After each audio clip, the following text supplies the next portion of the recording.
Guys, for today's video, pag-uusapan natin ang isang online lending app.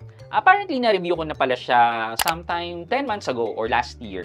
And I think hindi ko siya nabigyan ng justice kasi I haven't provided any calculations there. And also, ito mas okay na feedback coming from mga nakaras daw na user ni Manicat. Well, let's check later yung mga claims ng harassment with Manicat. Okay, samahan niyo ako. Pag-usapan natin yan, sit back and let's discuss coming right up.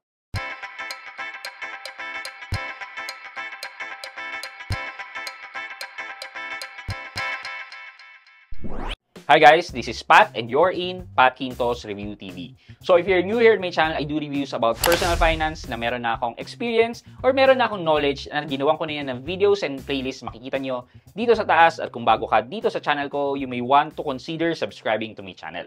Okay guys, disclaimer lang, hindi po ako nagpo-promote ng online lending app. What I promote is proper money management.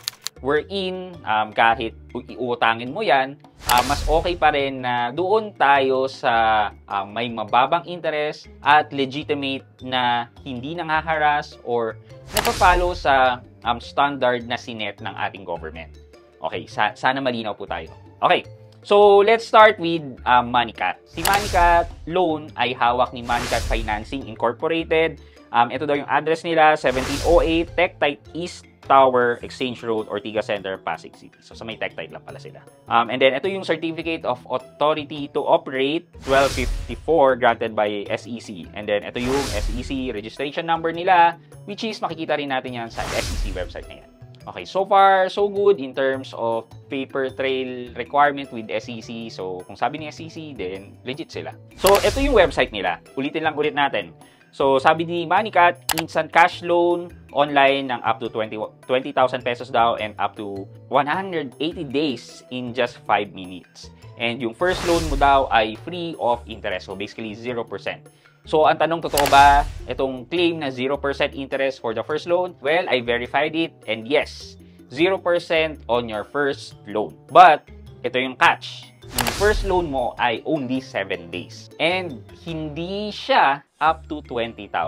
Nagre-range lang yan ng 400 pesos up to 600 pesos ang pinapautang nila on your first loan. Okay, at least alam nyo na kagad, ha? But in this video, hindi ako magsa-sign up. Sabi ko, titingnan natin yung mga information, ano ba yung medyo sumasablay, tapos tingnan natin yung customer feedback. And syempre yung calculation. Okay, so sabi dito, I am borrowing, doon lang tayo sa 1,000 pesos para mas madaling calculate. So sa 1,000 pesos, sa first na loan mo is 1,000 din ibabalik mo. And then, ang payment date ko daw ay 7/13/24. And then, okay na rin siguro, di ba? Pero hindi, sabi ko nga, around 500 pesos. Ito, 500 pesos pala yung minimum. 5 to 600 yung unang maloloan mo. So, kung gusto nyo ituloy, sign up kayo. Pero, I recommend na panoorin nyo muna itong buong video na to before jumping in. Okay, ito daw yung sign up process. Pero, i-skip natin yan today. Ito, 3 to 6 month term. Siguro ito yung sa mga repeat loan. Pero, basing from na research ko, hindi po siya 3 to 6 month. 500 to 20,000. Ito, interest rate niya daw ay 11.9% per month or a maximum APR of 145%. Guys, take this note ha. Sabi dito, 145% yung APR. Yada. Okay, so basically wala na tayo makikita dito sa kanilang website. So, punta muna tayo sa calculation ng ng mga repeat loan. Kasi for the first time loan, wala ka namang babayarang interest. Apart siguro kung madedelay ka sa pagbabayad, doon ka ma-charge siya ng overdue interest. Wherein maglalaro sa around 5% ang overdue interest niya per day. So medyo masakit yun. So let's concentrate na dito if you're going to loan again with Manicat. Okay, so ito, example, choose amount, 6,000 pesos daw. And yung term na pinili niya is 21 days. So ang total payment amount daw niya for the 6,000 is 8,646. So, 8,646 minus 6,000, ang additional na interest na babayaran mo ay 2,646. I-divide natin yan by the principal, which is the 6,000. Lalabas na 0.441% sa loob ng 21 days. Divide natin yan by 21 days para makita natin yung daily. So, lalabas na around 2.1% ang daily interest niya.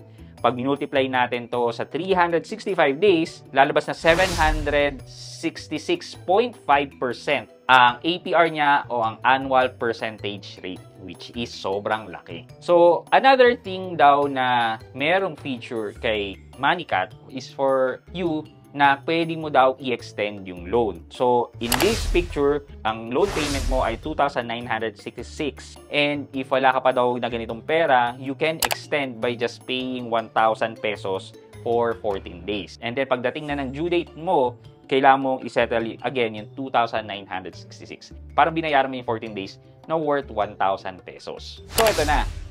Sa Play Store, ang rating ni MoneyCat ay nasa 4.6 stars with 159k reviews. Taas, di ba? Pero before we go to that, naalala niyo yung kaninang information about the interest, yung maximum APR daw niya, which is 145%. Di ba, nag-calculate tayo and based sa calculation natin, nasa 766%. Ito pa, isang mismatch or hindi nang tutugma sa record nila. Dito sa Google Play Store, dito sa app nila, pag click natin yung About This App, yan, makikita natin same information. Scroll natin pababa. Ayan, for a valuable repeater borrowers daw, ang minimum APR niya 0% sa first time borrower and a maximum APR of 36%. 36% lang daw ang APR. So ano ba talaga? Alin ba tama? Mukhang sa website nyo, mukhang hindi naman tama. Mukhang dito sa app nyo, hindi rin tama. So may mismatch dito sa ina-advertise nila. So, ano ba talaga ang totoo? Pero kung ako, magdedepende ako doon sa customer experience nga. Okay, check tayo ng feedback about MoneyCat dito mismo sa Google Play Store. Select natin yung most recent. Ito, just July 5. So, easy to submit my application pero 2-star. I don't know why. Ito, nice and convenient loan app. 5-star. Uy, wow, puro 5-star. Napakalupit. Maasan talaga ang loan app na to. Sige. At least meron nagsabi, laki ng tubo dito. Ito na. From Hiraya Cross, will change depending if approval, need for medicine. So, masasabi na natin kagad dito na hindi pa siya na-approve pero nag-rate na siya. Ito daw, 3-star. I always pay my loan in full ahead of time but instead of giving me a higher credit limit, you gave me a lower credit limit 3 times now. So, very disappointing. So, ito, nagbayad siya ng maaga pero instead na maka-reload niya ng same or mas mataas, binabaan siya. Ito, just a waste of time, keeps on going back to register. So, hindi siya makapag-loan. Puro 5-star, convenient, friendly, great app. Okay siya, mabilis ang process. Sige. Easy to apply, best app. Ito, always paying my loan on or before due date. Tapos, di eligible pagkatapos magbayad. Ito, guys, so, ito na. 5-star, hoping to be approved. Parang hindi, reliable ganun masyado yung rating dito. Kasi parang may ini-expect na kapalit yung 5-star rating. Kasi based dito sa narrative ng customer na to, bakit hoping to be approved? Di kung nagustuhan mo yung service, di ba? Sabihin mo, best loan app yan, nakakautang ako dyan, mabilis magbayad. Ganun, di ba? Pero hoping to be approved. Anyway, tama na muna tong rating na to. Let's go na dun sa narratives ng mga naharas daw ni MoneyCat. Ewan ko. Good morning! On the way na kami sa inyo. Wow, papunta sa bahay. Ngayon, para isagawa ang paghahatak ng gamit mo o collateral ng bahay mo. Ito ay dahil sa inagrihan mo kontrata sa OLA na hindi mo binabayaran sa matagal na panahon. Ngayon, kung di mo maisettle ang amnesty amount na ibinigay sa iyo, diretso kami sa bahay mo para hatakan ka ng gamit. Ito yung gusto kong malaman nyo. Hindi posible na hatakin yung mga gamit nyo kung wala kayong agreement na naka-collateral yun. So, itong mga online lending app na to, ang tawag dito ay mga unsecured loans. Ang unsecured loans, meaning walang collateral. Itong mga online lending app na to, hindi naman tayo nagbibigay ng mga items So, ito ay pananakot lang talaga. Also, hindi nila gagawin yan. Para sa magkanong amount, pupuntahan ka kung saan ka nakatira. Let's say, nakatira ka sa Palawan, yung office nila na nasa Ortigas, pupuntahan nila, hindi nila gagawin yan.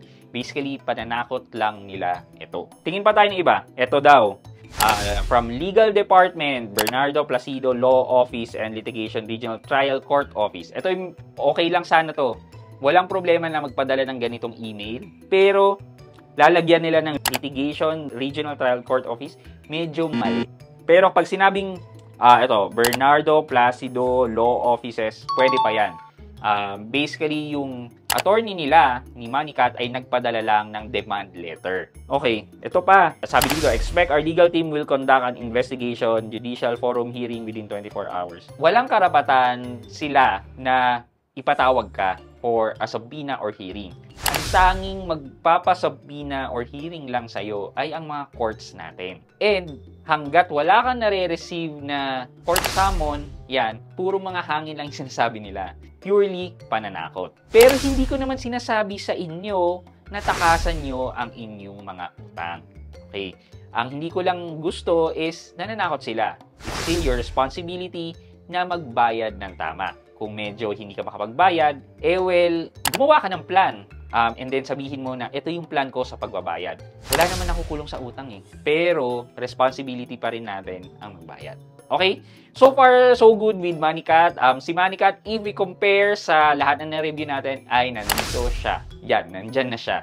So, check nyo na lang yung mga loan apps na na-review natin, mga updated reviews natin, and see kung hindi nyo talaga maiwasan at umutang sa mga loan apps na yan, piliin nyo may pinakamababa. For our question of the day, pag napadalan ba kayo ng ganyang message or email na mga sinasabi na ganyan, na may court summons, anong mararamdaman nyo? Matatakot ba kayo? O kayo yung taong hahanapin yung truth behind that email? So, sulat nyo yan sa comment section sa baba para ma-share natin sa community natin. And then again, meron pa rin kayong chance na manalo ng 1,000 pesos GCash every week dahil napa-approve ko naman yan sa aking finance department. So, may go signal naman tayo to keep pushing through. Abangan nyo guys! Nihintay ko lang din yung confirmation kung kailan darating ang aking play button para ma-unbox natin dun sa live event natin na meron pa rin kayong chance na manalo ng 4 na cellphone. 2 from answering our question of the days and 2 coming from the live event. So abangan nyo po abangan nyo po yan. Yun lamang po for today's video, but before we end, mag-shoutout po muna tayo at shoutout kay I Love Myself, shoutout kay Lucille, shoutout po sa inyo at maraming salamat sa panonood at pagsuporta sa aking mga videos. Thank you so much.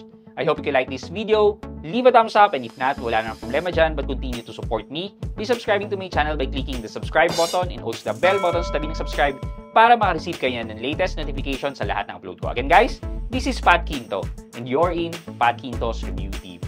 Bye-bye!